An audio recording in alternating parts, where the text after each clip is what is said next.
Bom, como vocês puderam perceber, lá no vídeo do tour, né, o tour que nós fizemos no sistema, quando o usuário chama, inicia, né, solicita um suporte, ele automaticamente já abre a tela de uso do usuário. Tá? E quando a aplicação ela é chamada, é aberta ali através do link, né, do JNLP diretamente, ele abre a tela que é utilizada pela software house. Tá? Como é que está sendo feita a identificação de quem está chamando, né, de quem está abrindo essa aplicação? Bom, aqui no pacote com.t2tirp.padrão.cliente, nós temos aqui a classe menu. Tá? Então aqui nessa classe menu, no método main, tá? Nós verificamos o seguinte. Nós verificamos se foi passado parâmetros para esta aplicação. Tá? Se foi passado algum parâmetro ao executar essa aplicação, significa que essa aplicação está sendo chamada pelo usuário. Tá? Então nós iremos abrir a tela do usuário. Okay? Então eu verifico lá se o primeiro argumento, né, desse array aqui de string for igual a "-open", então eu vou chamar aqui o new menu, né, eu vou instanciar essa classe menu passando como parâmetro true e o segundo argumento aqui desse array de string. Né? Caso contrário, ou seja, caso não tenha sido passado nenhum parâmetro, eu vou instanciar essa classe aqui menu, né, passando aqui como falso e uma string nula. Ok? Aqui no construtor dessa classe, então, né, vocês podem perceber que nós recebemos dois parâmetros. Um parâmetro que é do tipo boolean, que é o acesso ao usuário, e um parâmetro do tipo string, que são os parâmetros passados pela aplicação. Tá? Então lá na aplicação no RP que está sendo utilizado pelo usuário, né, pelo seu cliente, ele vai, quando ele for solicitar um suporte, ele vai acessar essa aplicação, só que ele vai passar alguns parâmetros, que são eles o ID da empresa, o nome da empresa, o ID do usuário, o nome do usuário, o módulo que ele está acessando e a janela também que ele está acessando. Ok? Isso aí nós vamos ver como que esses parâmetros são passados no próximo vídeo. Tá? Então, se foi recebido parâmetro, então significa que a aplicação está sendo executada pelo usuário. Ok? Então aqui, nós definimos esse objeto, que é do tipo boolean, como acesso usuário. Ok?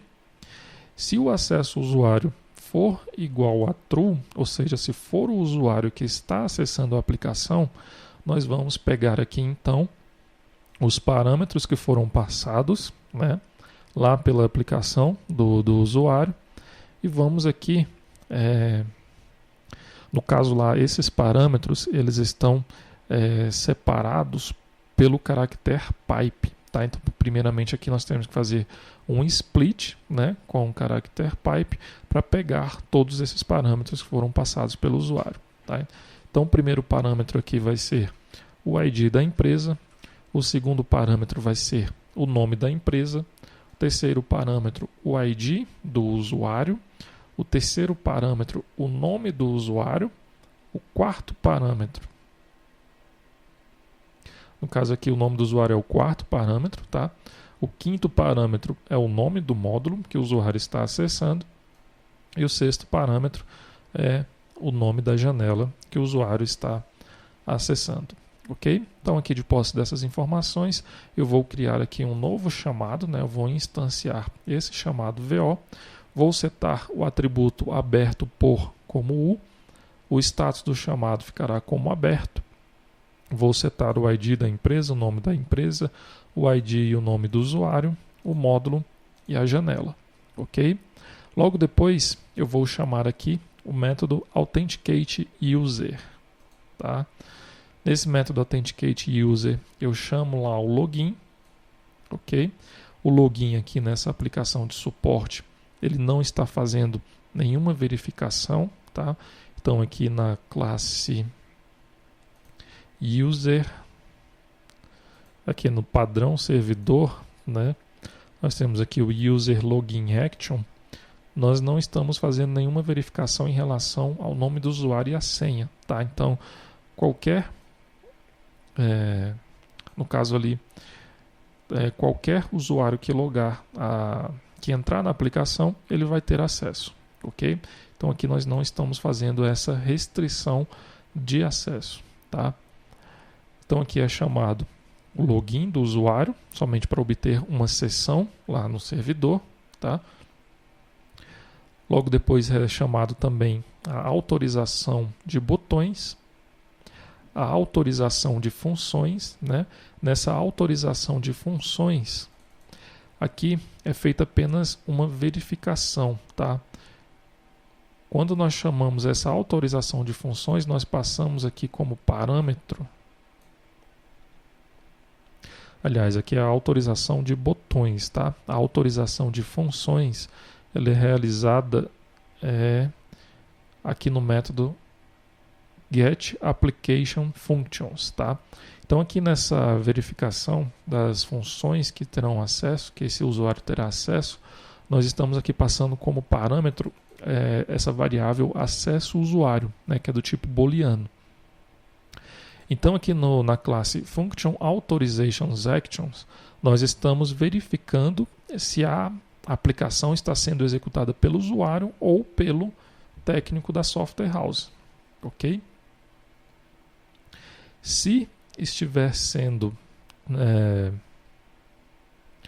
utilizado pelo usuário, ele não vai incluir essa função chamados, tá? Se estiver sendo utilizado pelo técnico, aí sim ele vai incluir essa função chamados, ok? Então somente o técnico lá da software house vai ter acesso a essa função aqui chamados, ok? O usuário ele vai ter acesso somente àquela tela onde ele troca as mensagens e envia os arquivos para o técnico, ok? Bom, então é dessa forma que está sendo feita aqui